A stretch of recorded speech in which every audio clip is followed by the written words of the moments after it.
Paula, certo?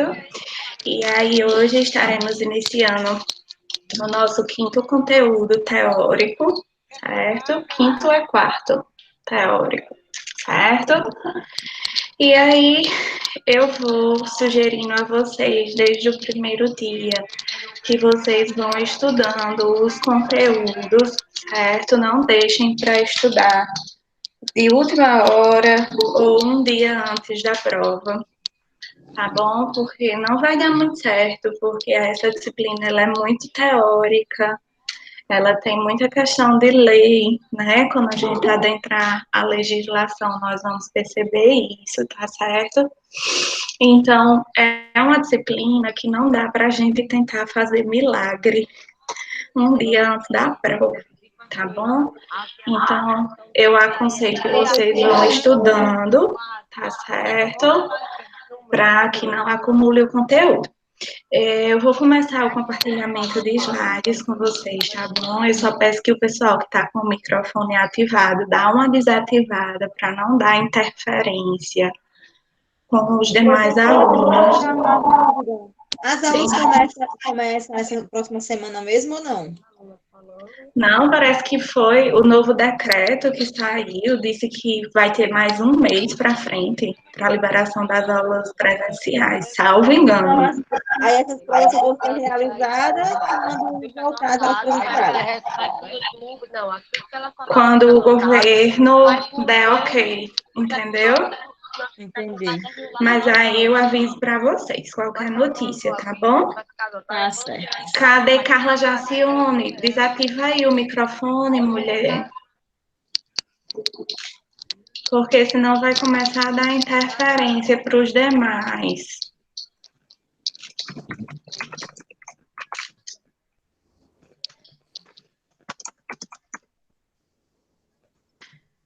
Eu vou fazer o compartilhamento de slides da tela com vocês, tá bom? E aí vocês me dão um retorno se estão conseguindo visualizar ou não, tá bom?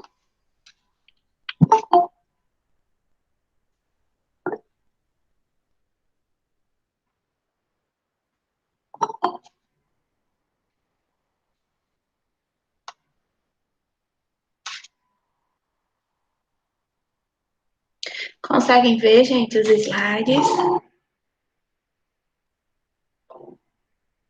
Sim?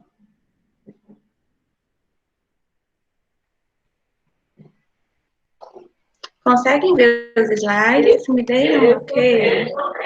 Tá vendo? Sim, professora. Tá. Então vamos lá. A aula de hoje, ela é, sob o meu ponto de vista, né? Ela é um pouco mais simples do que as demais, porque ela traz consigo como conteúdo alguns assuntos que a maioria de nós já tem um conhecimento prévio, tá bom? Possa ser que nós não saibamos, né? No caso, vocês não saibam algumas coisas específicas relativas a cada assunto, mas já pelo menos ouviram falar, né? Então, isso já é muito bom, né? Porque nenhum de nós somos zerados em qualquer assunto que seja, né? Então, são temas como, por exemplo, aborto, que nós vamos falar hoje, né? A questão da relação médico-paciente, relação profissionais de saúde e paciente, tá bom? Então, são temas que corriqueiramente nós estamos acostumados a ouvir falar no nosso dia a dia. Mas aí, nós vamos fazer uma abordagem acerca deles, certo? Em se tratando, voltando o foco para a questão da bioética, tá bom? Trazendo o contexto para dentro da grande área de conhecimento que é a bioética, tá bom? E aí, antes de nós falarmos sobre esses assuntos específicos, nós precisamos primeiro construir um conhecimento do que é que vem a ser bioética, tá bom? E aí, partindo daquele princípio que eu sempre tento estimular os meus alunos a desenvolverem, certo? A questão de olhar para o nome para a nomenclatura, certo? E tentar construir um conhecimento, uma definição do que vem a ser aquilo, aquela palavra que está sendo representada, tá bom? Então, quando eu falo em bioética, a palavra, ela é composta por um prefixo, certo? Específico, que é a primeira porção da palavra, certo? Então, se eu falo bioética, gente, ela não é a mesma coisa do que a ética, que nós construímos o conceito, né, o conhecimento, lá na nossa terceira aula, né, que nós fizemos aquela diferenciação do que é ética e do que é moral, que por muitas vezes são utilizados como sinônimos, mas são coisas diferentes. Quando eu falo em bioética, eu não estou me referindo àquela ética que nós construímos o conhecimento, tá? Ela é uma ética que ela é diferenciada, tá certo?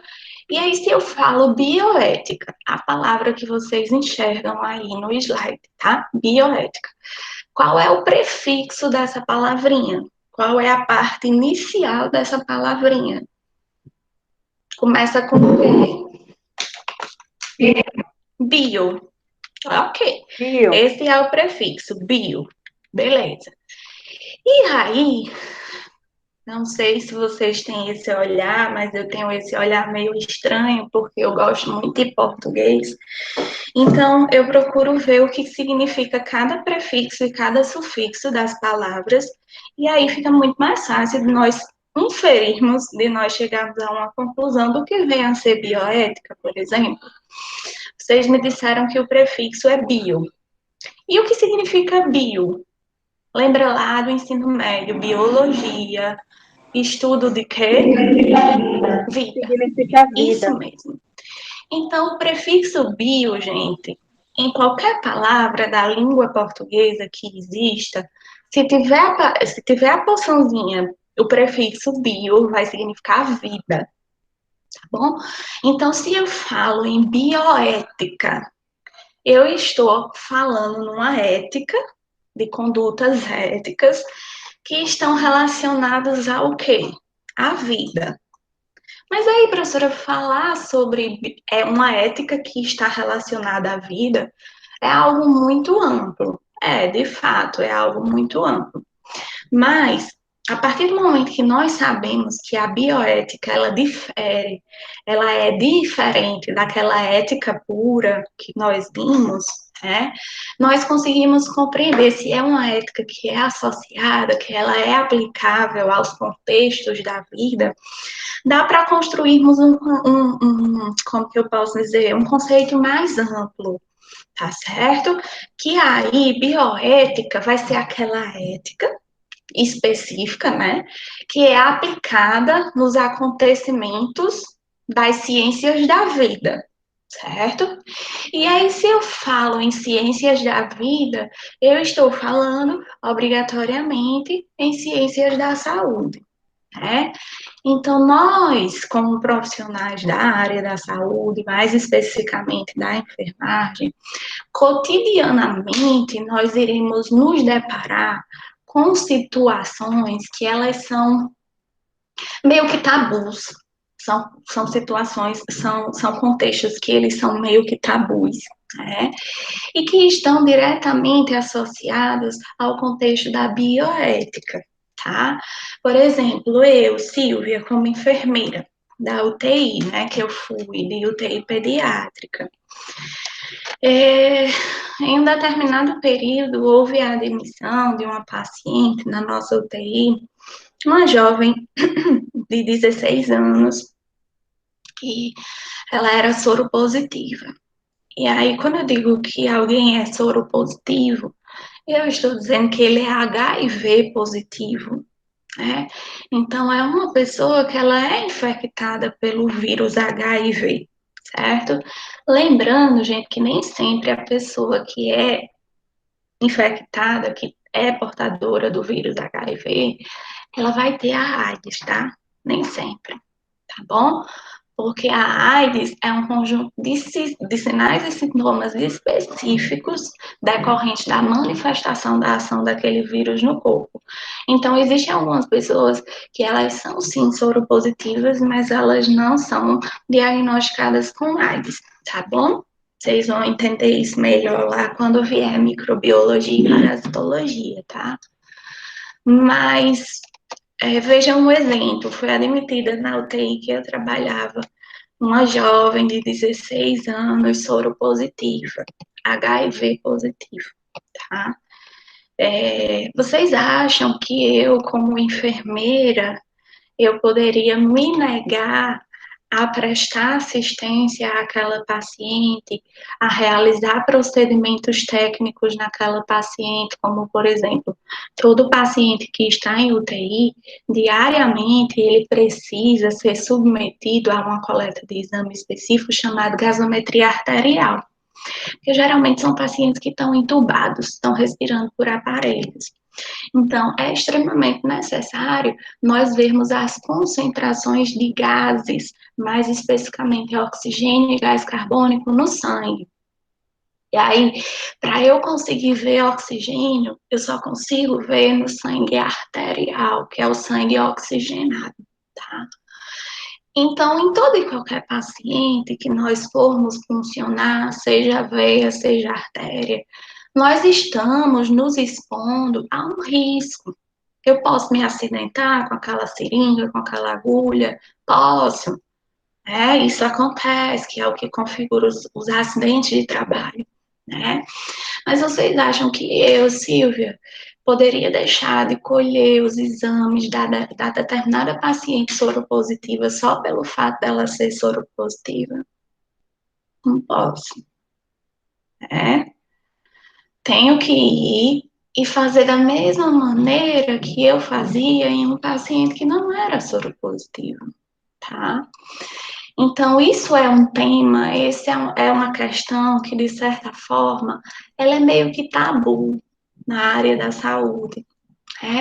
Quantas vezes eu não presenciei algumas colegas dizendo, não, Silvia, vai, porque eu tenho medo. Tem medo de quê? Porque ela é soropositiva, você não sabia, não? Sim, sei, mas, e aí? Aí eu vou deixar de assistir aquela paciente, eu vou deixar de cuidar daquela paciente porque ela é soropositiva? Não, gente, não vou fazer isso. Isso seria uma postura antiética minha, tá bom? Então, quando eu falo em bioética, eu estou falando naquela ética específica, né, que é responsável por mediar alguns conflitos morais, né, que acontecem dentro do contexto da área da saúde, tá bom? E aí, a bioética, ela tem como finalidade esclarecer e resolver essas questões da melhor maneira possível, né? E aí, como é, professora, que ela faz essa resolução? Como é que ela consegue resolver a bioética, né? Ela conta com ferramentas, ela conta com aspectos positivos aliados a ela. A questão do avanço da medicina que vem ocorrendo dia após dia, né? E principalmente avanços que ocorrem na área biológica, tá bom? Na área de ciências biológicas, certo? E dentre esses temas, gente, dentre essas situações que são consideradas delicadas, que são consideradas tabu na área da saúde, eu trago como exemplo para vocês a questão do aborto. É, é um tema que sempre foi, e sempre será bastante debatido, né? A questão do aborto, eutanásia, certo? A relação médico-paciente, a questão do assédio moral, que é muito comum acontecer na nossa área, certo? Às vezes nós achamos que é só teoria, mas quando a gente começa a trabalhar lá na prática mesmo, a gente fica cara a cara, de frente com essas questões de assédio moral e reze para não ser com você, né? Porque estamos vulneráveis, né, a sermos vítimas desses assédios morais, tá bom? Outro tema que é muito tabu na nossa área, como esse exemplo que eu dei para vocês, é a questão da AIDS, de pessoas soropositivas, principalmente aquelas que desenvolvem a síndrome, que é a AIDS, já é mal visto, as pessoas já olham para aquela pessoa com um determinado preconceito, infelizmente, tá bom? Outro tema que é muito tabu, é a questão da clonagem, né? Existem pessoas que são a favor, existem pessoas que são contra, né? A questão da fertilização in vitro, que é a FIV, certo? FIV. Algumas pessoas são a favor, outras pessoas são contra, porque dizem, principalmente no exterior, né, que para você gerar um filho, você não precisa comprar esse filho, porque lá no exterior existe a possibilidade de você escolher se seu filho vai ser loiro ou moreno, se vai ter o olho claro ou não vai. Então, isso acaba despertando meio que indignação de muitas partes, certo? E a questão da testagem com animais, né? Sempre vai ter o grupo que é a favor e sempre vai ter o grupo que é contra. Então, são temas que são considerados delicados, né? São temas que são considerados faiscantes na área da saúde, tá bom? E aí a bioética tem como função agir diante desses conflitos para que, com o conhecimento científico, consiga apaziguar essa situação desses temas periclitantes, certo? Desses temas conflitantes, tá bom? Então, bioética é aquela ética que está associada à resolução de processos naturais que ocorrem na vida, né? E aí, como exemplo, temos aborto, eutanásia, pessoas soropositivas, clonagem, fertilização in vitro, tá bom? Até aí, tudo bem, gente? Podemos seguir? Beleza? Sim. Tá? E aí, gente, uma questão que eu trago para vocês, não tem como falarmos sobre todos esses temas, né? Principalmente porque eu sou muito tagarela, a gente ia precisar passar 24 horas nessa aula, né? Então, eu escolhi alguns temas mais específicos, mais comuns, para a gente conversar um pouquinho sobre eles, tá bom? E dentre esses temas, o primeiro que eu trago para vocês é em relação ao aborto, né? Que é uma temática bem polêmica, né? Como já comentei com vocês, sempre vai ter aquele grupo de pessoas que são a favor e aqueles que são contra, né? E aí, por definição, gente, dentro da área da saúde, o aborto, ele só é considerado aborto quando aquela morte fetal, ela acontece antes da 22ª semana de gestação. E aí eu dou uma dica para vocês que estão iniciando o curso agora, que na enfermagem, mais especificamente na área de obstetrícia, tá? Nós nunca nos referimos a uma gestação contando em meses, tá bom? Cientificamente falando, essa contagem em meses, ela não é adequada, certo? A obstetrícia indica que essa contagem ela seja feita em semanas. Quem já gestou, quem já engravidou, sabe muito bem que a cada consulta que vocês vão, o tempo de gestação é medido em semanas, e nunca em meses. É a gente que tem essa mania de dizer, né? Fulaninha está com 8 meses, cicraninha está com tantos meses. Não é em meses, tá certo, gente? É em semanas, tá bom? E aí vocês já pegam uma dicasinha aí para anotar, para quando chegar lá em saúde da mulher não ser surpresa para vocês, tá? A questão de que um mês equivale, vocês colocam um mês igual a 4 semanas, tá certo? E aí, se eu tenho um mês como sendo sempre 4 semanas, ai, professora, mas tem meses que tem 5 semanas. Não importa, É convenção, certo? É protocolo já na obstetrícia que um mês equivale a 4 semanas, tá bom?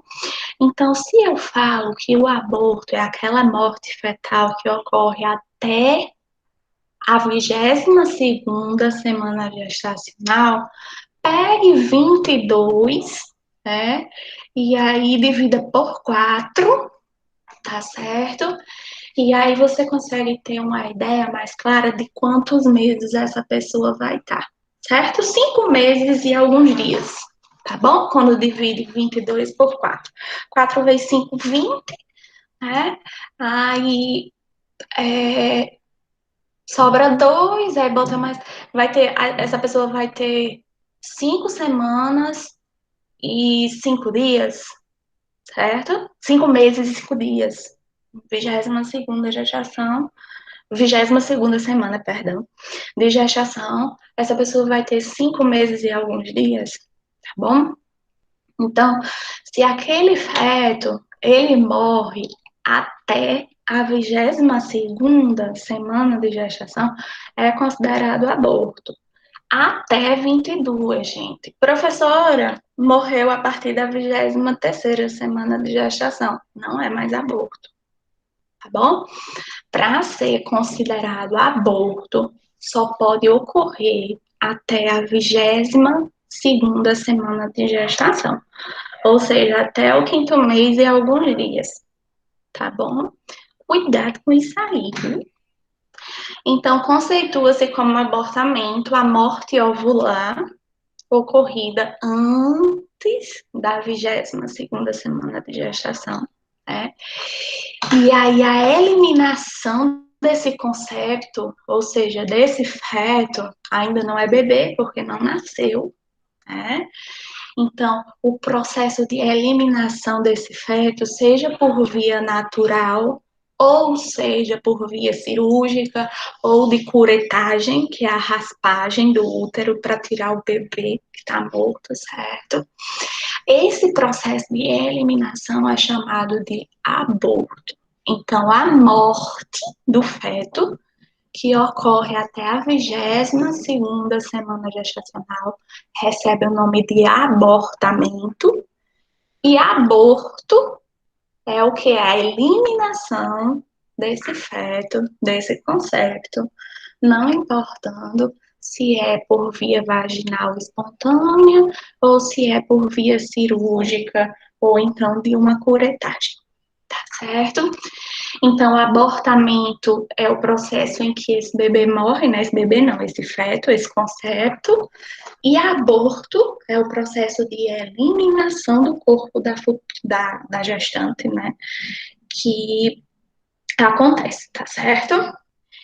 E aí, gente, quando nós falamos em abortamento, em aborto, existem algumas terminologias, ou seja, alguns termos específicos que são utilizados para classificar cada tipo de aborto, tá bom? Existe o que chamamos de interrupção terapêutica da gestação, certo? Não precisa decorar. Se você vê o nome interrupção terapêutica da gestação, terapêutica vem de terapia, certo? E sempre que se fala em terapia, se fala em algum tratamento, tá bom? E aí a gente faz tratamento quando, hein, gente? Geralmente quando a gente tá doente e precisa se curar, né? Não sei se essa doença é de ordem psíquica, não sei se é de ordem de desarranjo orgânico, que mexe com o funcionamento do corpo, mas quando você se submete a uma terapêutica, por exemplo, terapêutica medicamentosa, você vai fazer um tratamento à base de quê? De medicações. Certo?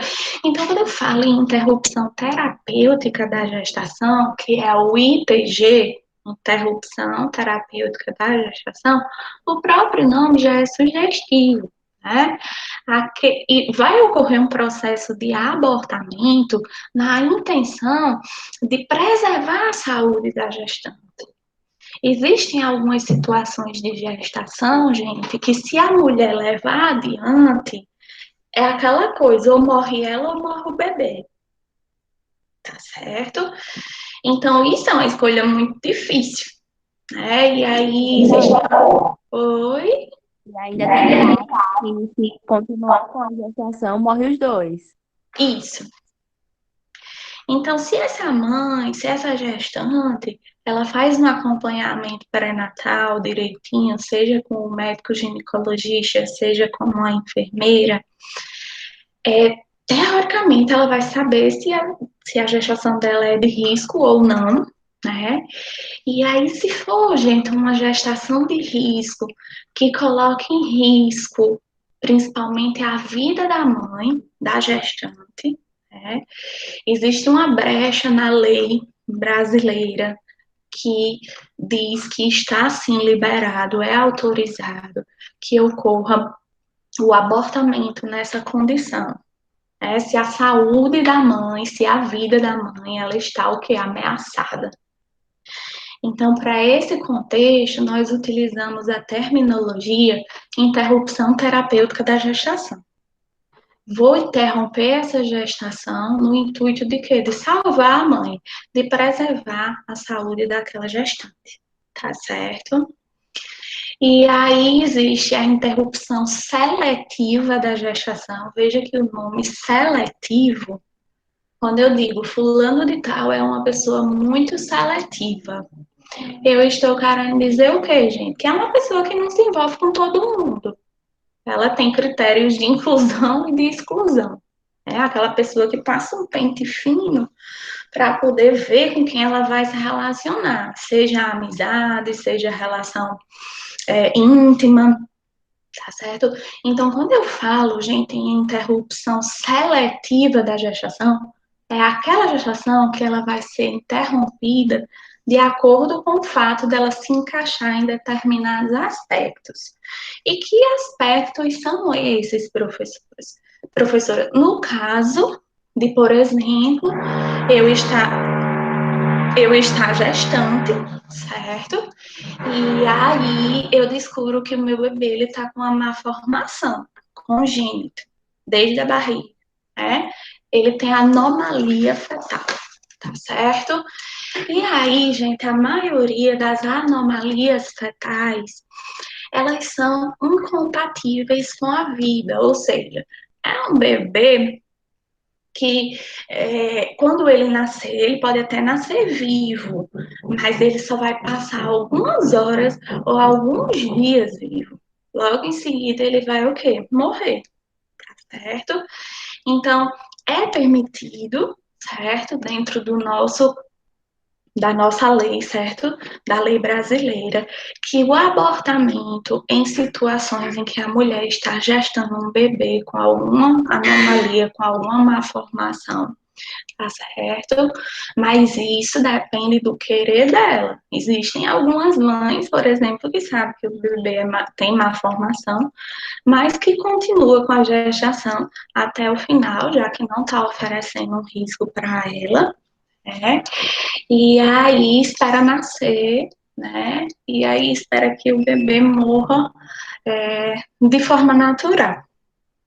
Isso aí vai da escolha do ponto de vista, certo, dessa gestante, tá bom? Que é o chamado ISG, interrupção seletiva da gestação, tá bom? Oi. Rosane, eu vou sair, eu não estou bem, não, eu vou sair, viu? Tá certo, Rosana, desejo melhoras, viu? Obrigada. E aí, gente, tem o que é chamado de interrupção voluntária da gestação, tá? Que vai ser o quê? Voluntário é aquilo que você faz porque você quer, ninguém tá lhe obrigando, não é verdade? Então, uma interrupção voluntária da gestação é aquele abortamento que acontece, que muitas pessoas fazem, por exemplo, quando engravida por um acidente de percurso, digamos assim, e aí esse filho não é desejado, e aí essa pessoa toma por decisão, acha que é melhor abortar, né? E aí, aqui no Brasil, isso não é permitido por lei, né? Mas o fato de não ser permitido por lei não garante que as pessoas o quê? Não façam. Ela sabe que é errado, que não pode, mas ela vai lá, essa pessoa vai lá e faz. Ela está sendo negligente em estar fazendo imperícia ou imprudência.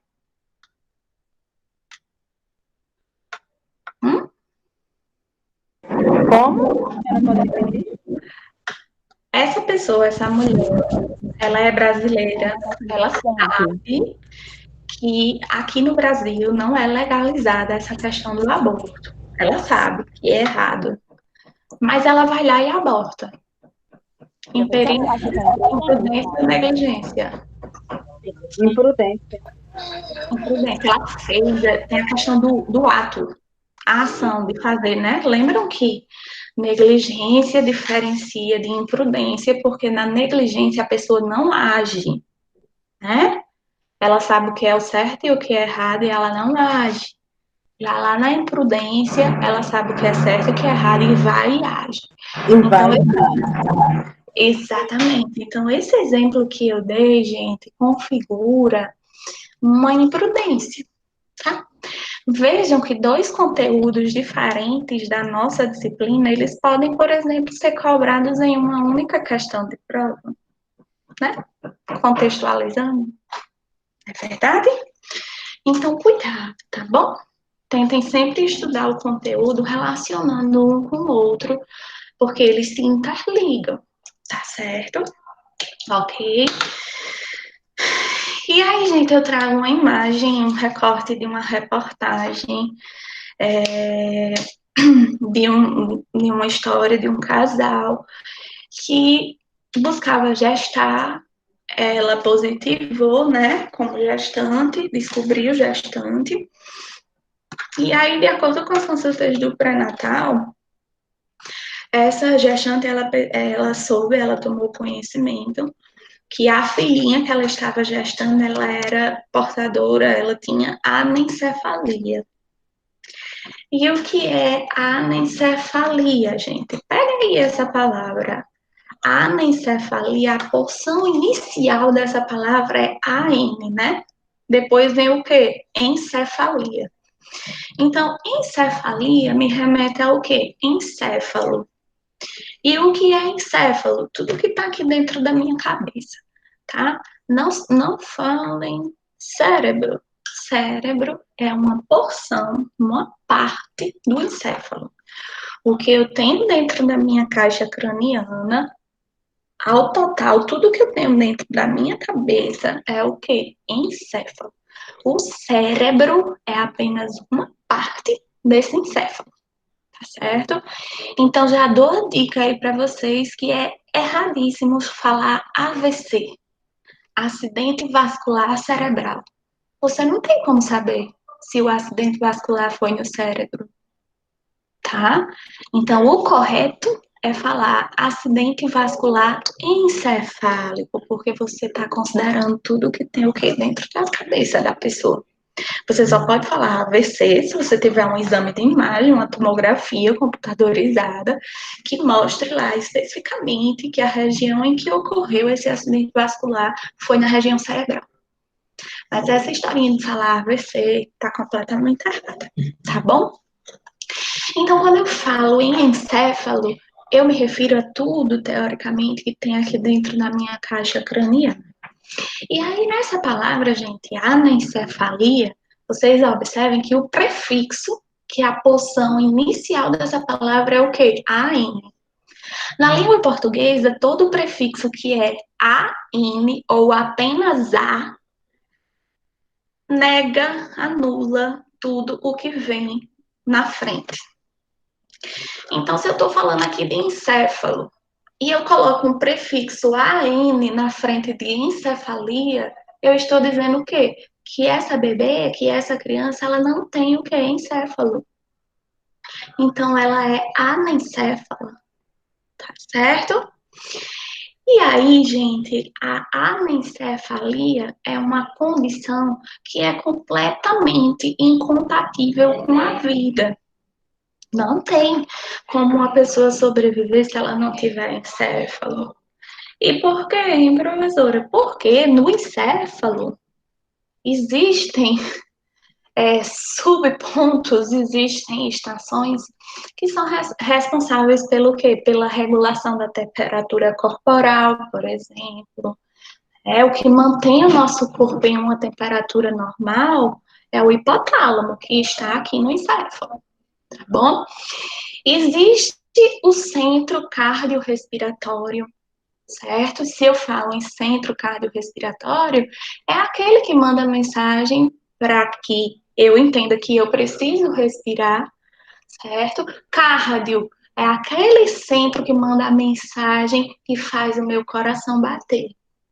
Então, imagina uma criança, uma pessoa que não tem encéfalo, ela não tem como regular a temperatura, ela não tem como fazer o coração bater, ela não tem como respirar. E aí, nessas condições, nessas circunstâncias, essa pessoa pode viver? Né? Então, bebês anencéfalos, geralmente, eles morrem 24 horas após o nascimento. Tá certo? Mas aí, nesse caso, lembram que nós falamos aqui a questão da interrupção seletiva da gestação, no caso de anomalias fetais? Esse é um caso. A anencefalia é um caso que essa mãe poderia optar por abortar, né? Mas ela não optou por abortar. Ela optou por levar a gestação dela até o final, esperar a filha dela nascer, conhecer a filha e esperar que ela virasse um anjinho. Né? E aí ela justificou isso pelo fato de que queria que a bebê nascesse, né, para que os órgãos dela que eram conservados pudessem ser retirados e serem destinados para doação de órgãos. Uma atitude muito nobre, né, pelo sinal de uma mãe dessa, né? Então, só para mostrar para vocês como são situações que nós vemos, sim, na nossa prática diária, na nossa rotina da profissão, tá certo? Até aí, gente, tudo bem? Podemos seguir? Sim. Beleza. Então, vamos seguindo. E aí, gente, aqui eu trago algumas questões para vocês, das quais eu já havia comentado, né? A questão que o aborto no Brasil ele não é considerado legal, né? Em alguns outros países é considerado legal perante a lei, tá certo? Mas aqui no Brasil é completamente proibido, né? E aí, para toda regra, existe uma exceção, não é verdade? E aí, qual é a exceção dessa regra da nossa legislação, de que abortar não pode? Tá, beleza, abortar não pode, exceto, salvo, em situações que a vida da mãe esteja o quê? Em risco, por exemplo. Tá certo? Ou então, em situações que o bebê tem alguma anomalia, né? Então, nessas duas situações é permitido.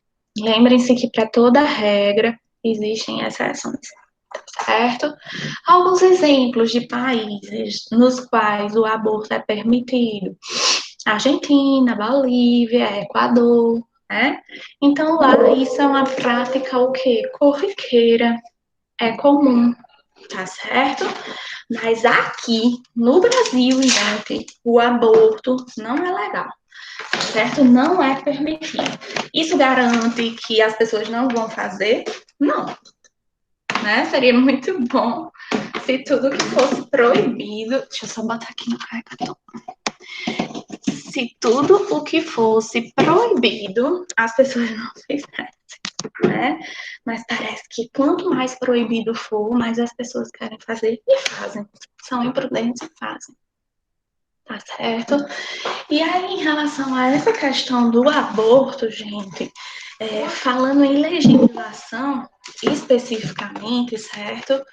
Não é algo que seja recente, pelo menos sob o meu ponto de vista, certo? É algo que veio da década de 40 para cá, tem o quê? 60 anos, né? Então, na década de 40, foi criada uma lei específica que faz considerações acerca do aborto aqui no Brasil, certo? E aí está disposto lá no Código Penal brasileiro, né, configurando como um crime contra as pessoas, mais especificamente no primeiro capítulo, do artigo 124 até o artigo 128, no Código Penal Brasileiro, capítulo 1, artigo 124 até o 128, vai fazer considerações acerca da proibição do aborto e vem dizendo todos os porquês, todos os pormenores, certo? Oi? Eduardo falou que tá dando falha, só que eu acho que deve ser a internet dele. Internet dele, provavelmente. Hoje a internet não está, no meu caso, né, para mim, não está dando erro de jeito nenhum. Ai, mas tá até bom, né? Eu tô com a internet bem rápida hoje, viu? Então, gente, vejam que a questão do aborto no Brasil não é uma coisa que eu, Silvia, estou dizendo que não é certo ou que é proibido. É algo que é disposto em lei, né? Tá lá no Código Penal brasileiro, tá bom? Como sendo proibido, é um crime classificado como crime contra as pessoas. Isso é muito fácil de visualizar, porque a partir do momento que uma pessoa realiza um abortamento, ela está fazendo mal à vida de alguém que não teve nem chance de nascer. Então, é um crime contra as pessoas, certo? Lá no Código Penal, artigo 1, capítulo 1, artigo 124 ao 128. Então, é proibido para todo mundo. Professor, é proibido para todo mundo, e porque tem gente que aborta, porque é imprudente, né?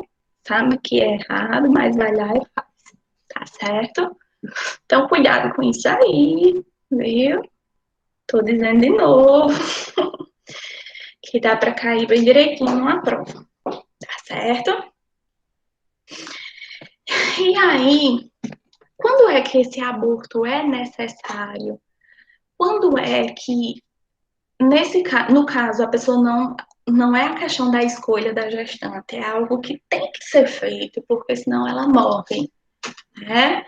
Aí a gente chama de aborto necessário, é indispensável. Se não há outro meio de salvar a vida da gestante, ela tende a abortar sim, tá certo?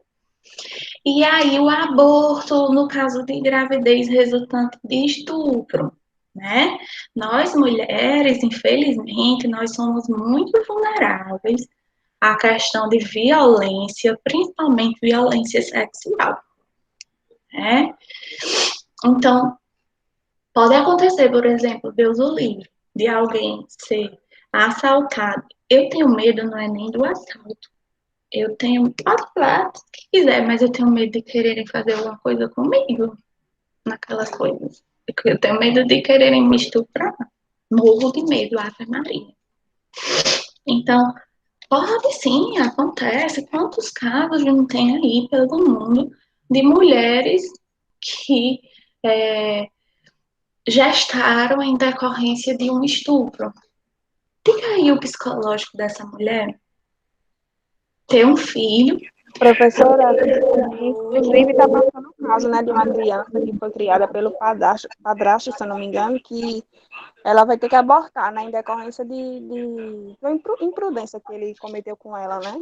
Isso. Está passando, inclusive, essa É reportagem uma, dessa é criança. uma coisa que, assim, não é rara. Volta e meia estoura uma notícia dessa, né? Tem casos, principalmente nos Estados Unidos, que os padrastos e até mesmo os pais de algumas meninas fazem elas de refém em cárcere privado. Eu não sei se vocês lembram de uma história, acho que tem uns 2, 3 anos, de uma menina que vivia no porão de casa lá nos Estados Unidos. Eu lembro desse caso. Há mais de 10 anos e tinha vários filhos com o pai. Ela era abusada sexualmente, falando, né? Então imagina aí o psicológico de uma pessoa dessa, né? gerar um filho que é resultado de um abuso, de um ato criminoso, né? Então, assim, é permitido sim. Se essa mulher está gestando e foi vítima de um estupro, ela tem como provar, né? Geralmente, quando a pessoa é assaltada, você vai fazer um boletim de ocorrência, né? E aí, quando você é assaltada e estuprada, aí mesmo é que tem que ter o boletim de ocorrência. E aí ela tem como confirmar por documento que a gestação dela é decorrente de um abuso sexual. Então, na lei, no Código Penal, existe essa brecha para essas situações, certo? A depender se ela vai querer, né, tirar o filho, porque existem algumas mulheres que, mesmo a gestação sendo decorrente de um estupro, elas levam a gestação, elas não têm coragem de abortar, né? E aí isso é muito subjetivo de cada pessoa, né? Cada cabeça é um mundo, né? Mas, por exemplo, não sei se vocês já ouviram falar também, de terem casos de mulheres que não têm a sanidade mental preservada, que são portadoras de psicopatia, de doenças psiquiátricas, que não respondem por si, né? E às vezes a maldade do ser humano é tão grande que a pessoa não considera sequer isso. E vai e abusa de uma criatura dessa que não sabe nem quem ela é, né? É classificada uma pessoa dessa como sendo incapaz. Ela não responde por si. E aí, professora, nesse caso, como é que funciona? Beleza, ela não responde por si, mas deve ter alguém que responda por ela. Deve ter alguém que é responsável por essa pessoa. Então, essa pessoa que é responsável por essa incapaz, ela tem como dar a voz de permissão, por exemplo, para o aborto, para o abortamento ser realizado diante dessas circunstâncias. Se a gestação for decorrente de quê? De um abuso, de um estupro, tá certo? Em situações que a pessoa é incapaz, não tem como responder por elas mesmas. Tá certo, gente? Aí então, cuidado com essa questão de que aborto é proibido no Brasil. É proibido. Mas existem algumas, o quê? Exceções. E essas exceções são quais? Se a vida da mãe está em risco, tá? Se o bebê tem alguma anomalia congênita, alguma malformação congênita, que é o quê? Incompatível com a vida, tá bom? Ou então, se essa mãe está gestando em decorrente de quê? De um processo abusivo. Existem essas exceções. Beleza, gente? Ok? Vamos lá. E aí, por que o aborto é considerado um problema ético, professora? Lembram que eu disse para vocês que sempre vai existir um grupo que é a favor e outro grupo que vai ser contra aquele tema em geral, em se tratando do aborto, certo? O abortamento. Esse é o tema que nós estamos falando agora, tá certo? Sempre são dois extremos, certo? Um desses extremos são aquelas pessoas que são bem conservadoras, né? E que defendem a todo custo, certo? O fato de que é uma vida e essa vida ela não pode ser ceifada, ela não pode ser interrompida.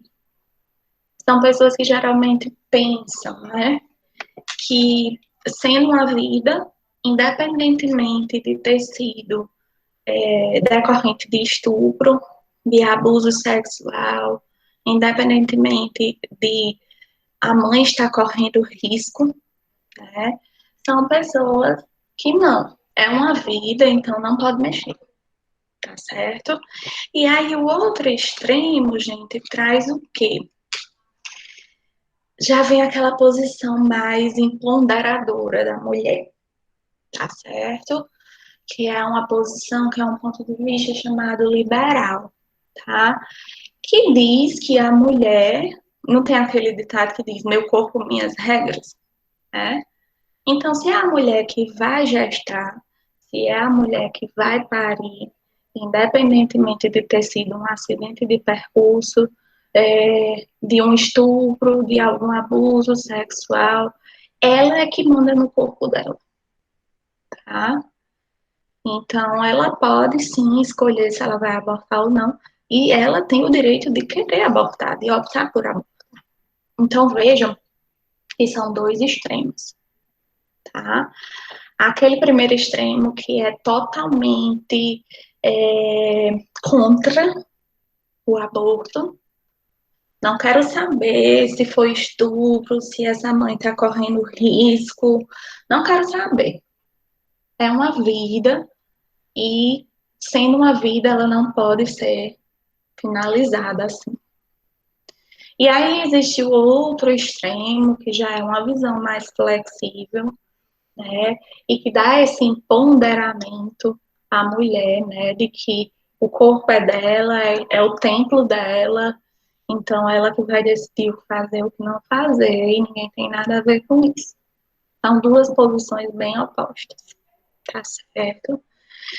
E aí, eu trago para vocês aqui alguns posicionamentos, né, que são defendidos, como, por exemplo, nessa parte mais conservadora, de que é totalmente contra o aborto, geralmente as pessoas seguem pela vertente de que a vida é um valor superior. Então, quando eu digo que a vida é um valor superior, lembram, eu acredito que vocês já tiveram a oportunidade de ouvir esse ditado: quem dá a vida é Deus, então só quem pode tirar é Deus. Né? Então, a vida é vista como um valor superior. Eu, como pessoa, como simples mortal, eu não posso decidir se aquela vida ela vai continuar ou se ela vai ser finalizada naquele momento, tá certo? Outras coisas que também são defendidas, né? É que o feto, apesar de não ser uma pessoa, biologicamente falando, porque não nasceu, mas quando ela nascer, ela vai ser uma pessoa. E sendo ela uma pessoa, ela tem inúmeros potenciais a serem desenvolvidos na vida, né? Então, eu não posso simplesmente barrar o desenvolvimento desse potencial, digamos assim, né? Então, o feto é um indivíduo em potencial. Se é realizado um abortamento, um aborto, eu vou estar privando aquela futura pessoa de desenvolver, de firmar o potencial dela no decorrer da vida, tá certo? Outras colocações, como de John Locke, né? O feto não possui autoconsciência e nem capacidade de reflexão, portanto, não é uma pessoa. Aí essa colocação, ela já se encaixa mais na vertente de quê?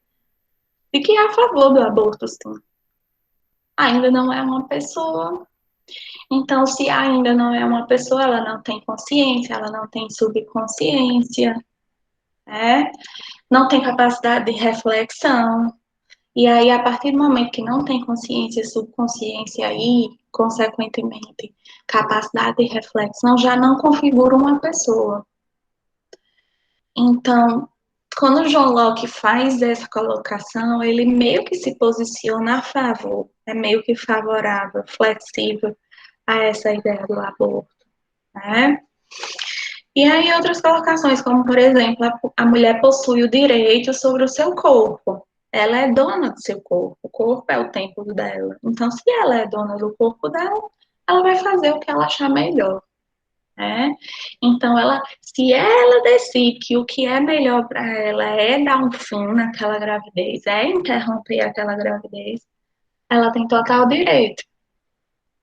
E aí isso se encaixa naquele grupo de pessoas que defendem o quê? Que o aborto pode sim ser realizado, que são a favor do aborto, tá certo? Então veja que são dois opostos, né? São ideias diferentes, são ideias díspares, tá certo? Acerca de uma só temática, que é aborto ou abortamento. Aí vocês acham que isso aí não gera conflito, não, na humanidade, né? E aí, com a intenção de pelo menos apaziguar, resolver algo muito mais complexo, mas de apaziguar, de acalmar os ânimos, entra quem? A bioética, certo? Partindo do preceito, do pressuposto de que o quê? Cada caso é um caso. Vamos analisar aqui esse caso em específico. O que é que eu tenho? O que é que aconteceu? Essa gestação é decorrente de quê? De um acidente de percurso, de uma noite só, ou de um estupro? Né? E aí, a partir desse estudo, dessas situações, né, é indicado uma decisão mais guiada, mais focada, né? E não ficar nesse balaio de gato. E eu sou a favor, eu sou contra, e vai, e tire, não tire. Aí o ser humano, apesar de ser racional, ele não sabe se colocar em algumas discussões, né? Às vezes não é nem o que a gente fala, mas como a gente fala, né? E aí a bioética entra nessa situação, nessas circunstâncias, na intenção de dar uma apaziguada nos ânimos. Oi? Eu passei 2 anos sem falar com meu namorado por causa disso. Não entendi. Pode repetir, por favor? Eu passei 2 anos sem falar com meu namorado por causa disso. Tipo, eu ficava com ele há 3 anos atrás, e aí a gente passou 2 anos sem se falar, parou de ficar por causa disso. É, porque é uma coisa que mexe muito, né? Assim, com os pensamentos da gente, alguns juízos de valor que a gente tem. E geralmente, quando a gente defende uma dessas linhas, a gente tenta convencer o outro de que o nosso pensamento é o correto. E o outro tenta fazer a mesma coisa em relação ao pensamento dele, né? Aí entra em conflito. Exatamente. Aí não Isso que dá certo. aconteceu. É, eu já passei por isso também. Professora, Oi, tem Eduardo. tem duas alunos Oi. que não entraram. Querem entrar? Não subiu aqui a solicitação, não, viu? Não foi Vou feito nenhum pegar ela. pedido para entrar aqui. Pede para ela pedir agora, tá? Tá certo. Então, gente, veja que são assuntos que são delicados e que são assuntos que nós vemos na nossa prática profissional, sem sombra de dúvidas, tá bom? Aí, beleza, gente? Podemos seguir? Seguindo, tá? Em relação à eutanásia, gente. Eutanásia é um contexto, é uma temática que gera bastante conflito também, né? E o que é que vem a ser eutanásia, professora? Já viram, já conseguiram perceber em alguns filmes, principalmente estrangeiros, por exemplo, que tem uma pessoa bastante adoentada e que está na UTI, respirando com a ajuda de aparelhos, está toda monitorizada, está com o uso de droga vasoativa, que são medicamentos que fazem o coração continuar batendo, digamos assim, né? E aquela pessoa, ela não tem perspectiva de melhorar, ela não tem perspectiva de sair daquele quadro clínico. É dali para pior, sendo bem áspera falando, né? Mas não tem como reverter, né? E aí, gente, em alguns filmes é retratado que o médico vai, chama a família, explica a situação, né? E aí pede o consentimento da família, pede a autorização da família, por exemplo, para desligar os aparelhos. E aí a família vai e diz se aceita ou se não aceita, né? E uma vez a família aceitando, é aquele paciente que ele morreu não porque ele entrou num evento de parada cardiorrespiratória, por exemplo, mas sim porque foi um comum acordo, foi uma decisão que foi tomada por parte da equipe médica, juntamente com a família, e acharam melhor que os aparelhos daquela pessoa fossem desligados, né, para que ela não sofresse mais tanto. Aconteceu com meu irmão. Com sua irmã? Meu irmão. Pois é algo muito complicado, né? Emily Sentada deve no saber. banheiro, bater a cabeça. É algo que é muito delicado, tanto para a família, né? Porque nós, como seres humanos, nós temos o nosso lado egoísta. Quando a gente ama uma pessoa, a gente quer que ela a todo custo esteja ali, né? Muito embora a gente precise trabalhar isso de que a gente não pode querer, a gente pode querer que as pessoas estejam ali, mas não de qualquer forma, né? E aí, se for para a pessoa sofrer, mas aí envolve sentimento, envolve. Nossa, Emily deve saber muito bem o que é isso, né? E aí, gente, isso configura o que se chama de eutanásia, É porque tá? É muito difícil, eu não consigo nem imaginar, nem imaginar. E eutanásia quer dizer boa morte. É aquela situação em que, se eu sou médica, eu sei que aquele paciente ele não tem nenhuma perspectiva, né? E aí eu vou deixar ele sofrendo, purgando ali, aquela forma. Então, entra em consenso com a família e é gerada essa retirada de vida de forma piedosa, né? Com o intuito único e exclusivo de finalizar o sofrimento daquele paciente, tá bom? No Brasil, isso é muito raro, certo? É muito raro os casos em que a família diz, pode desligar os aparelhos, né?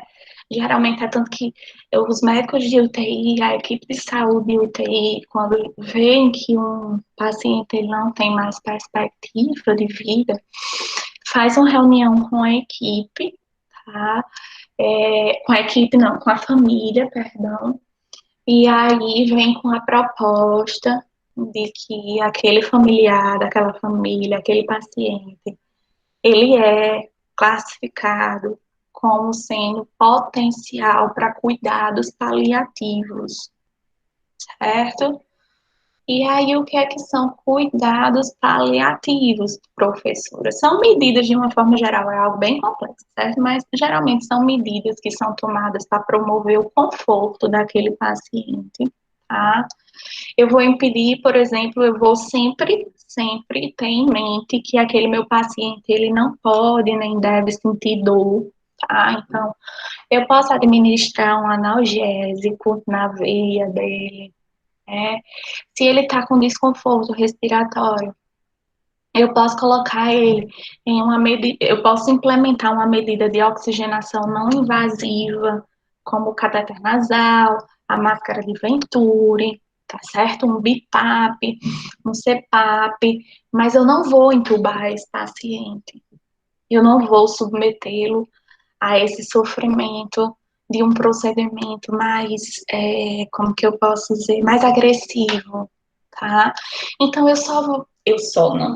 eu vou prezar por promover, por instituir medidas de conforto para aquele paciente. Mas caso ele venha parar, por exemplo, ele não tem indicação de reanimação, tá certo? Se esse paciente vier a precisar de uma adrenalina na veia, que é uma droga vasoativa, que mantém o coração batendo, eu não vou botar esse paciente na adrenalina, tá bom? Porque ele está em cuidados paliativos, tá esperando o momento de partir, tá certo? Mas eu, pelo menos, nunca vi essa abordagem da família, dos médicos, da equipe, chegar para a família e dizer, posso desligar os aparelhos? Porque não é algo tão comum aqui no Brasil. E se um médico chegar e falar isso, a família já tem aquela sensação de que o senhor está querendo matar o meu familiar, né? Então, isso é muito praticado em países como Estados Unidos, Canadá, é algo corriqueiro, é algo comum. Mas aqui no Brasil não. Tá certo, gente? E aí, o caso, se fosse o caso, porque aqui no Brasil, por lei, essa prática ela não é liberada, né? Professora, já também pensar, não. Mas não tem nenhum pedido para entrar aqui, gente. E a Aparecida teve que sair. Tá? Eu não tenho como liberar a entrada de alguém que não subiu a solicitação aqui para mim, Acho que é problema do celular dela. provavelmente, tá? Então, gente, vamos pensar pelo lado, sei lá, porventura, daqui a um tempo, a prática da eutanásia, perdão, fosse liberada aqui no Brasil.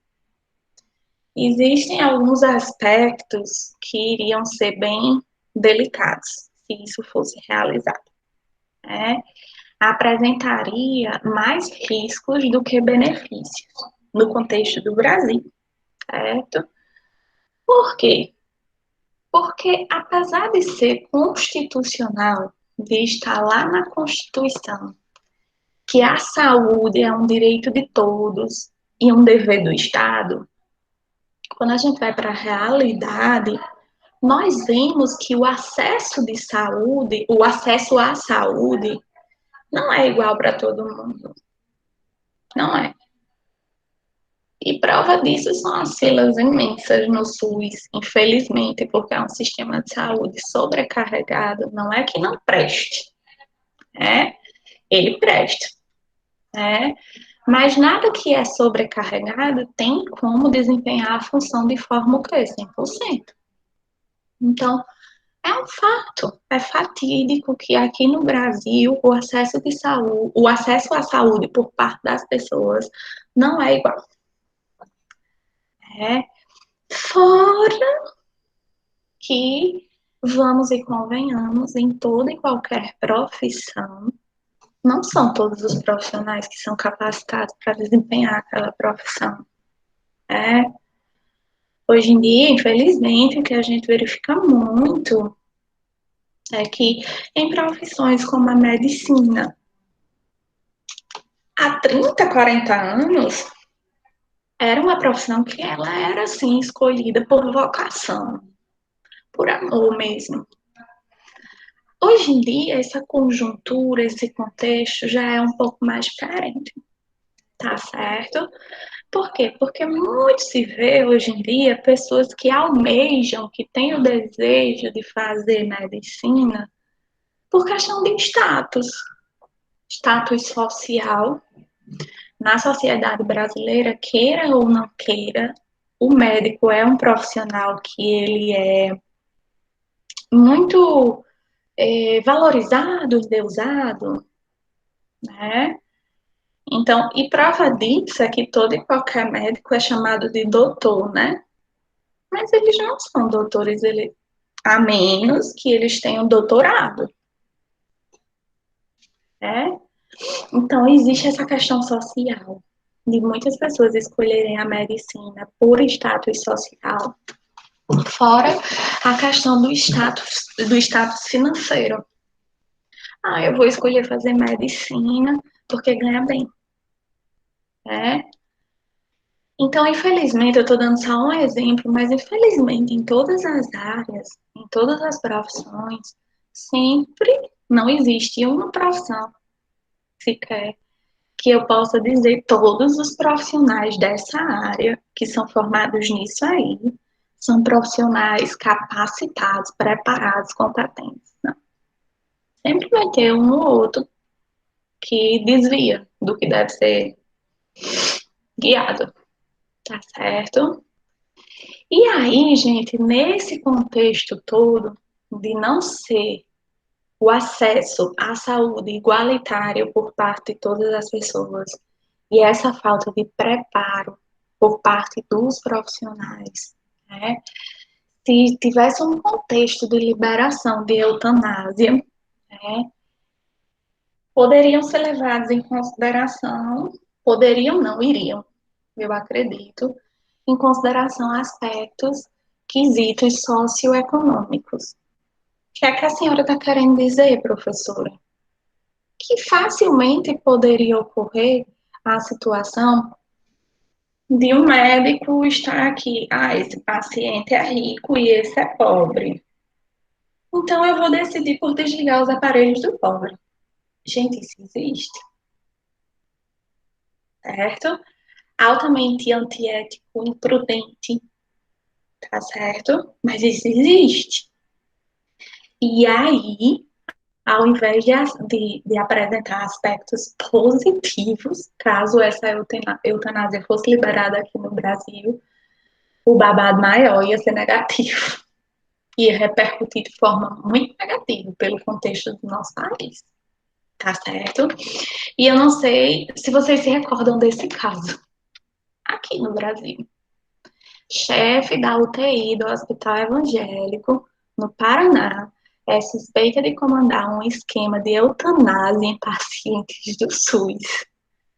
Se era particular, ela tentava salvar, diz funcionário. Vejam que a eutanásia não é nem permitida aqui no Brasil. Mas essa jovem foi pega praticando, e entre o paciente do plano de saúde e o paciente do SUS, o que é que ela fazia? Desligava os aparelhos do paciente do SUS. E não é gente, não. Questões socioeconômicas, gente. Tá certo? A médica Virginia Soares, que coordenava a UTI do Hospital Evangélico em Curitiba, Paraná, foi indiciada nessa quarta por homicídio qualificado. Tem a intenção de matar. Ela sabe que se ela desligasse os aparelhos dos pacientes do SUS, eles iriam morrer. E ela aí fazia com essa intenção mesmo, para liberar mais leitos para a entrada de quem? De pacientes o quê? Particulares ou de plano de saúde. Por quê, gente? Dá mais dinheiro, né? Ela é suspeita de comandar um esquema de eutanásia na UTI do hospital, onde foi detida na terça-feira por policiais do Núcleo de Repressão e Crimes contra a Saúde. Lembram dessa jovem? Que Não, foi nunca o ouvi esse maior... caso, não. Nunca ouvi falar. Pois, gente, procurem, porque repercutiu muito. Eu acredito que vocês não ouviram falar, porque a maioria de vocês são muito novinhas, eu já sou velha. Então, mas isso não é algo muito... Se tem 10 anos, é muito. Isso. Mas até hoje ela tá presa. Certo? Então, vejam, isso é só um prelúdio, isso é só um exemplo do que aconteceria no nosso Brasil, né, no nosso país, se fosse liberada essa questão de eutanásia. Sem sombra de dúvidas, iria ocorrer privilégios, o quê? Socioeconômicos, sim. E aí as pessoas menos favorecidas economicamente, socialmente, já são tão reprimidas, já são tão pouco vistas. Imagine uma situação dessa. Ia ser chuva de morte de pessoas menos favorecidas. Tá bom? Vamos seguindo. A questão da relação médico-paciente. É algo que evoluiu bastante, gente. Isso é indiscutível. Já evoluiu bastante, principalmente em decorrência dos avanços da medicina, né? Mas o fato de ter melhorado não quer dizer que não precisa continuar melhorando, né? Precisa continuar melhorando, tá? E o que é que muito acontece? Às vezes, né? Alguns médicos que estão acompanhando, fazendo acompanhamento de certos pacientes que estão graves, isso é muito a cara da oncologia, sabe? Pacientes, estava ouvindo um amigo meu essa semana, ele me contando como foi o contexto que a mãe dele faleceu, né? E aí até descobrirem que o diagnóstico da mãe dele era uma leucemia bem rara e bem agressiva, o hematologista que estava a acompanhá-la, né, foi muito honesto com o meu amigo, que é da área da saúde. E ele disse, olha, eu não sei ainda o que sua mãe tem, mesmo com mais de 30 anos de oncologia e de hematologia. Mas se prepare que vem chumbo grosso por aí. Vejam que ele não sabia do que se tratava, mas pelas características, pelos sinais e sintomas da mãe do meu amigo, ele já viu que o negócio que vinha não era muito bom, né? Então ele foi honesto com o meu amigo, né? Existem alguns médicos que assumem a postura de meio que tentar amenizar para o paciente. Esse hematologista podia ter dito para o meu amigo: olha, eu não sei o que é ainda, mas vamos esperar, vamos pensar positivo. Beleza, uma mensagem dessa é importante também. Mas a gente tem que jogar, gente, no preto, no branco. Ele não podia dizer que a situação da mãe do meu amigo era algo simples. Não.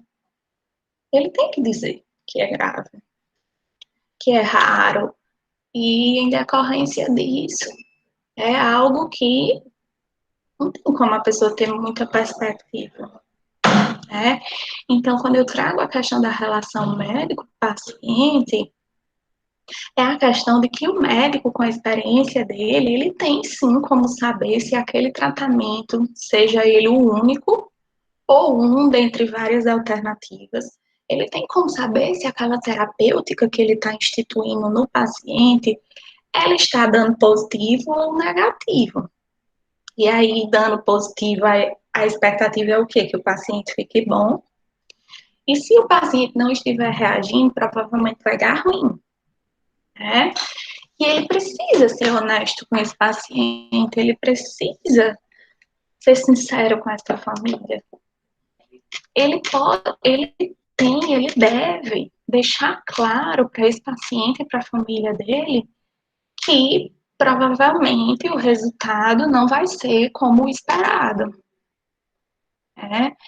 Então, essa questão da honestidade, da sinceridade, de jogar preto no branco, é algo que é muito falado na relação médico-paciente, tá certo?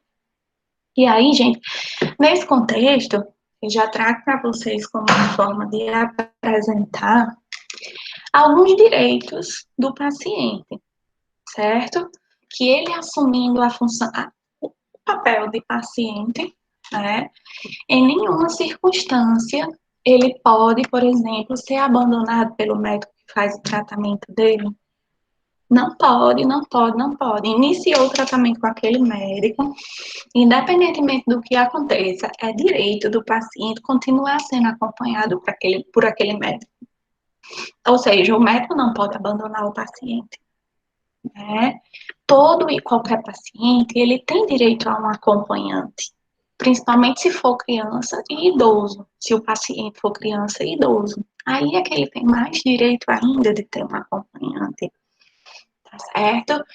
É total direito do paciente receber anestesia, seja ela local, seja ela geral. Por quê? Porque a anestesia, ela faz com que o paciente não sinta o quê? Dor, né? E ninguém merece estar se tratando de um processo de doença e ainda sentindo dor. Então, ele tem direito, sim, de ser anestesiado, tá certo? É direito do paciente ter um atendimento digno, e quando eu falo em atendimento digno, é aquele atendimento em que um ser humano está atendendo outro ser humano. Eu sou uma pessoa muito revoltada, assim, porque o que eu muito percebo nas pessoas é que falta esse tato de tratar a gente como gente, né? Não existe uma pessoa que não goste de ser bem tratada. Mas aí, se eu, Silvia, gosto de ser bem tratada, por que é que eu não busco tratar os outros bem? Porque eu, como enfermeira, não busco ser atenciosa e respeitosa com meus pacientes, né? Então, o paciente, ele tem direito a esse atendimento digno, tá? A questão de gravação. Se um paciente, por exemplo, é analfabeto, semi-analfabeto, não consegue entender muito bem as colocações que o médico faz, e ele não tem uma pessoa que vá com ele até uma consulta médica, por exemplo, ele tem total direito de ir para essa consulta e gravar a consulta, para mostrar para uma outra pessoa depois, e essa pessoa vem a explicar a ele o que foi que o médico quis dizer, tá? Então, isso é direito do paciente, né? O que é mais direito do paciente? A questão da autonomia, tá bom? Eu, Silvia, como paciente, eu posso dizer se eu quero que aquele medicamento seja feito em mim ou não. Se eu tenho a indicação de um processo cirúrgico, eu posso escolher se eu vou me submeter àquela cirurgia ou não. A questão de responder por mim mesma, tá certo? Desde que eu tenha minha sanidade mental preservada, né?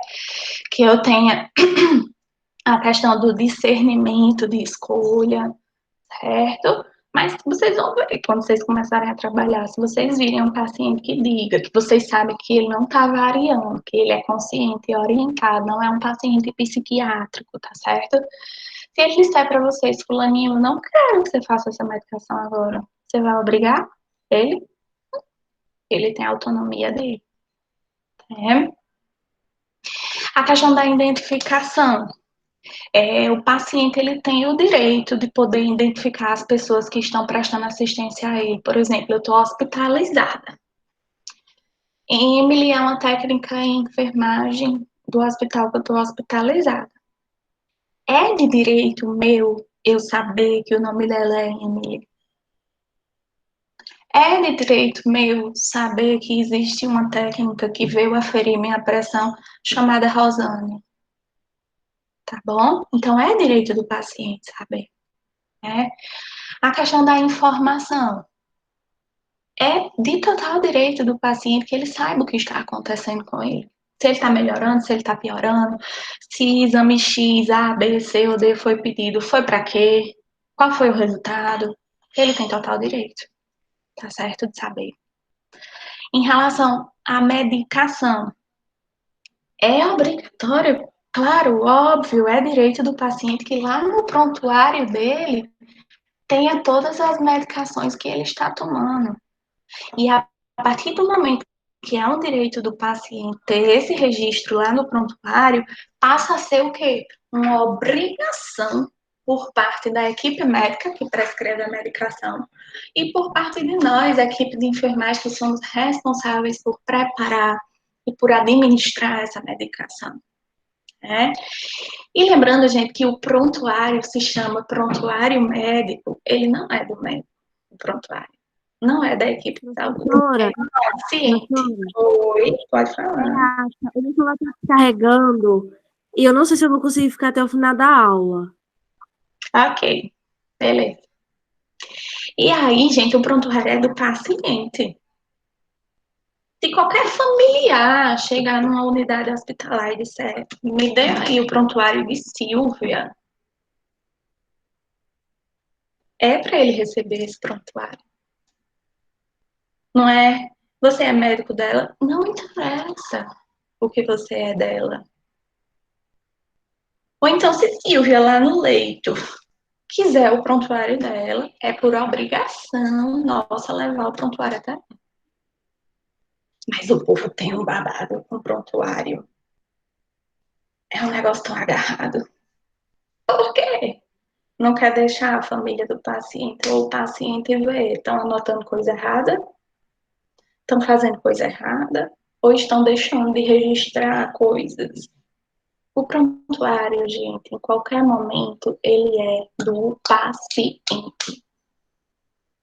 É direito dele olhar o prontuário dele a hora que ele quiser, a família olhar a hora que quiser, tá certo? Então, cuidado com isso aí, tá bom?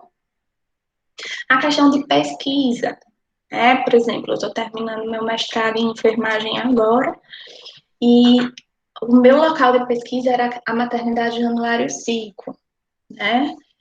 Então, eu ia lá fazer a coleta dos meus dados, fazer as entrevistas com os participantes da minha pesquisa, mas antes de eu fazer a entrevista, eu tinha que chegar para ele e dizer, eu sou mestranda em enfermagem da UFRN, meu trabalho é assim, é assado, meu objetivo é esse, o benefício é esse, o senhor aceita participar? Se o senhor aceitar participar, a gente vai ter uma conversa em que eu vou fazer algumas perguntas, blá, blá, blá, blá. Não posso simplesmente chegar e começar a conversar com ele, anotar as coisas que eu estou conversando com ele, sem que ele saiba que ele está fazendo parte, que ele está contribuindo para uma pesquisa, tá bom? Então, ele precisa ser informado, certo?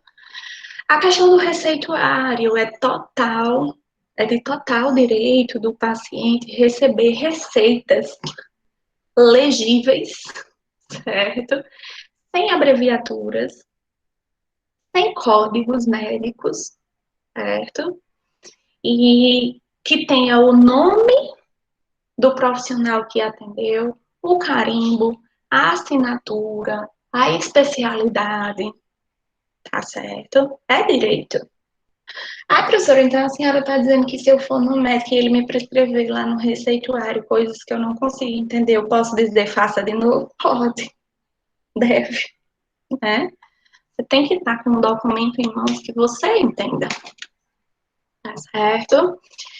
É de direito do paciente também receber uma segunda opinião, um segundo parecer.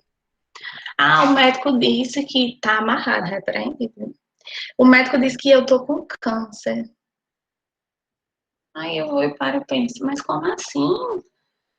Um câncer de ovário, eu fazia o preventivo de 6 em 6 meses, estava tudo bem. Esse médico que está fazendo meu exame, ele nunca me acompanhou, nunca fui a ele. Posso ir atrás de uma segunda opinião, eu posso ir a algum outro médico para saber, né? E aí, às vezes, as informações, elas não são iguais. Então, é de direito do paciente ter essa segunda opinião, né?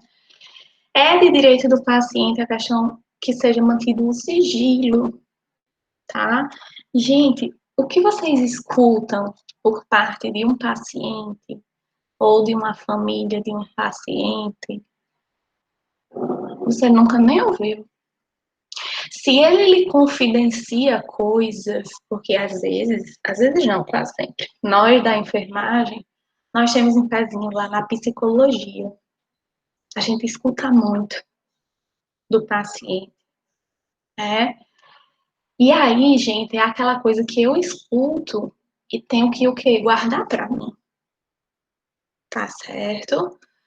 Então, e não só sobre conversas, mas dados pessoais, o que foi realizado de procedimento com aquele paciente, não é para ninguém estar comentando, nem entre a própria equipe, tá certo?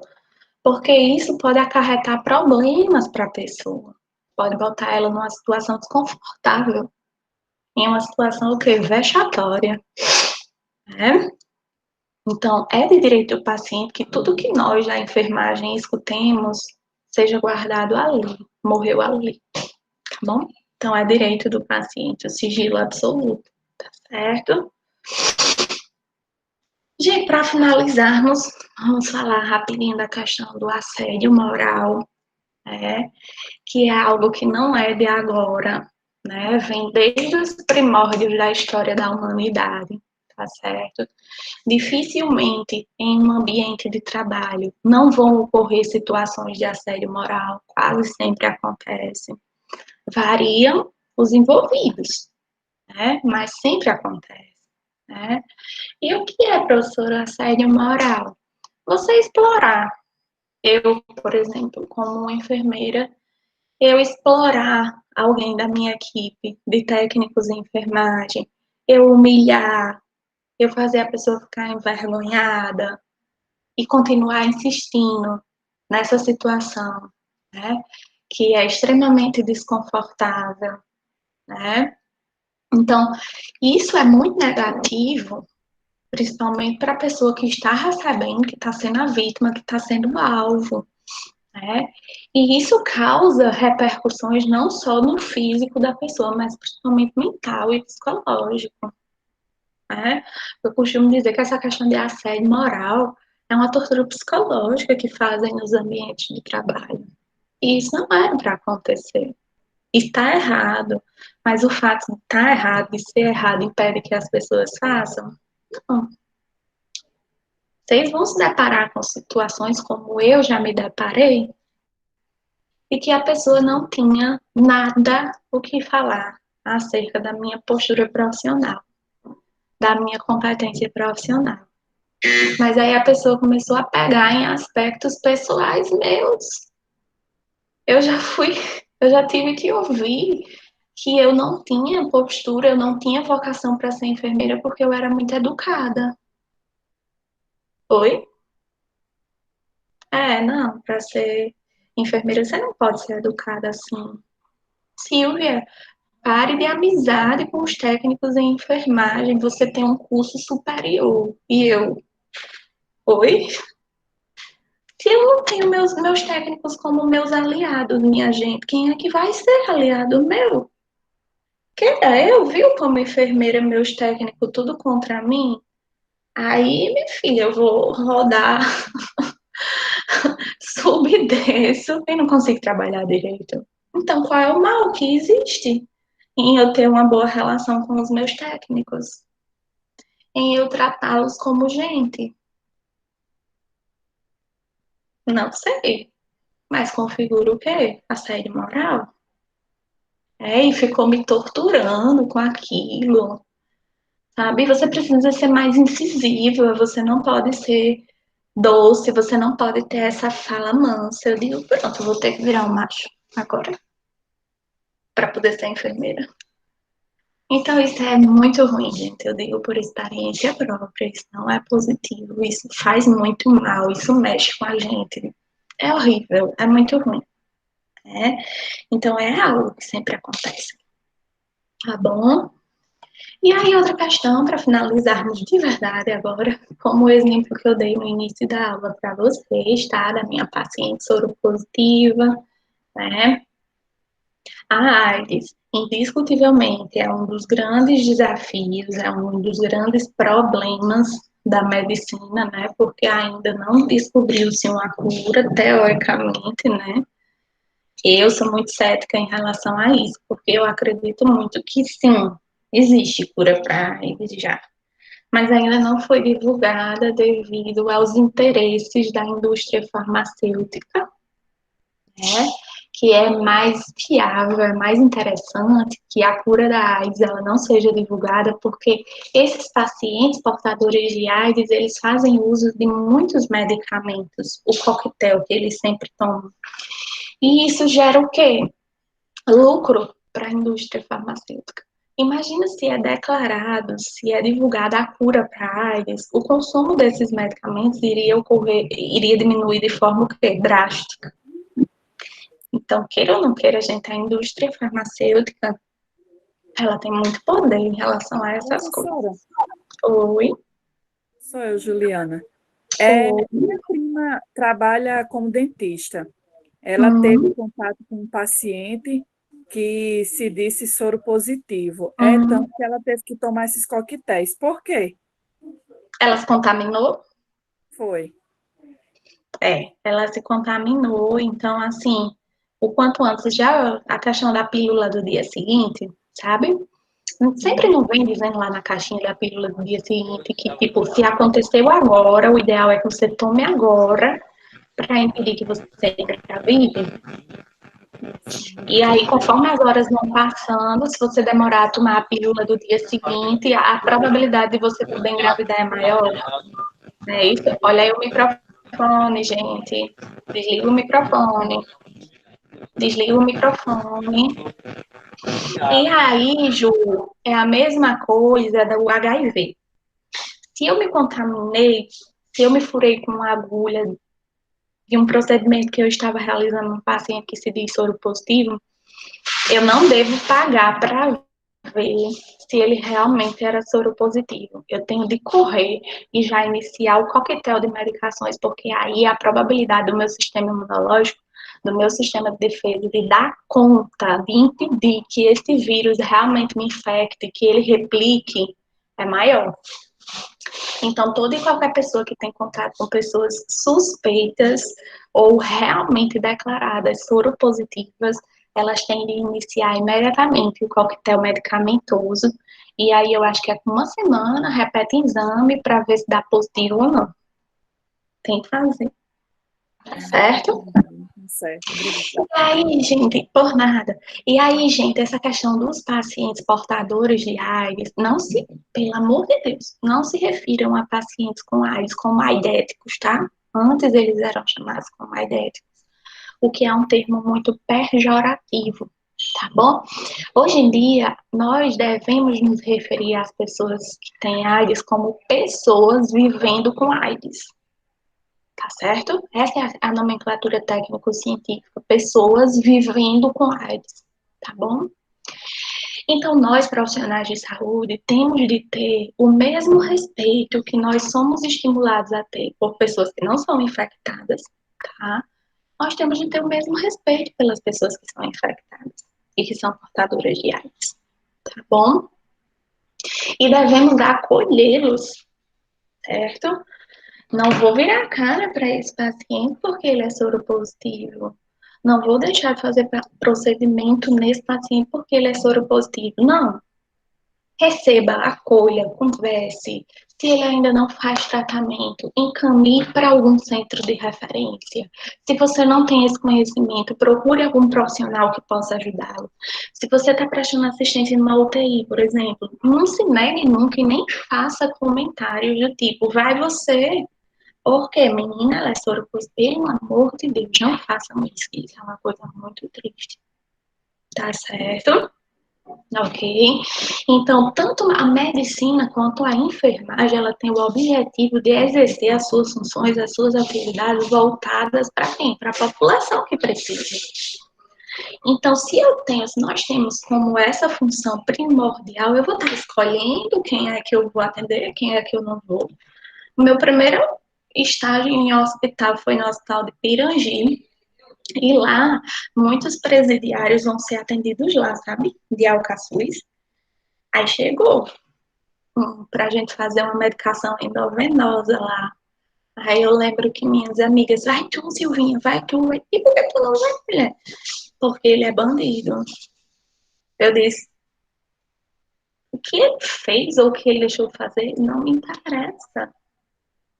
Eu sou enfermeira, eu sou estudante de enfermagem, eu sou juíza. Então, eu tenho de ir prestar assistência, sim. Tá certo? E da mesma forma que eu prestaria com a pessoa. Tá bom? E aí, chegando ao fim, gente, é necessário que não somente o médico, mas a equipe de saúde busque se desprender totalmente de qualquer preconceito que tenha. E quando eu falo em preconceito, vejam que o prefixo da palavra preconceito é um conceito que ele é estabelecido que antes, previamente. Então, isso em nada vai me ajudar no desempenho da minha profissão, né? Então, a gente precisa botar os preconceitos da gente de lado, né? Principalmente se nós escolhemos essa profissão, né? Quem precisa de ajuda não tem cara, não tem sexo, não tem cor, não tem condição econômica favorável ou não, precisa de ajuda, tá certo? E nós temos que estar lá para isso, ouve. A senhora fez eu lembrar, ontem eu assisti o vídeo de Ana Nery, a história. E ela fala muito sobre isso, né? Porque um soldado matou o outro segurando ela e ele foi disse para ela, ele era inimigo da gente. Aí ela olhou para ele e fez, ele era um ser humano. É uma história muito linda a dela. Então vejam que os conteúdos, Ana Nery ensinou isso pra gente lá atrás. Mas parece que ainda não entrou na mente de alguns profissionais, né? Infelizmente. Então, gente, nós temos de deixar nossos preconceitos todos de lado, tá? Porque o ato que eu tenho de julgar ou não um paciente meu não vai contribuir em nada para mim como pessoa e como profissional, muito menos. Então, quem sou eu para julgar, né? Quem sou eu para dizer, é soro positivo, porque provavelmente era vida louca, viu? Não, eu não posso dizer isso. Ele não poderia ser um profissional da saúde que se contaminou com uma agulha que tinha sangue soro positivo. O que ele fez? O que ele deixou de fazer para ser soro positivo? Diz respeito a mim? Não. Eu vou deixar de prestar assistência a ele? Também não. Existe EPIs, equipamentos de proteção individual, que eu posso fazer uso enquanto profissional para me precaver, para me prevenir de não ser o quê? Contaminada. Né? Então, para finalizar a aula, eu deixo essa frasezinha aí para vocês, em relação à AIDS, né? Que o vírus do preconceito, ele agride muito mais do que a doença. Né? Então, fica essa reflexãozinha aí para vocês, tá bom? Alguma dúvida, gente, em relação à aula de hoje? Ou tá tudo tranquilo? Ficou bem esclarecido? Oi? Oi? Alguém falou, professora? Tá. Então, só fazer a chamadinha de vocês, tá bom?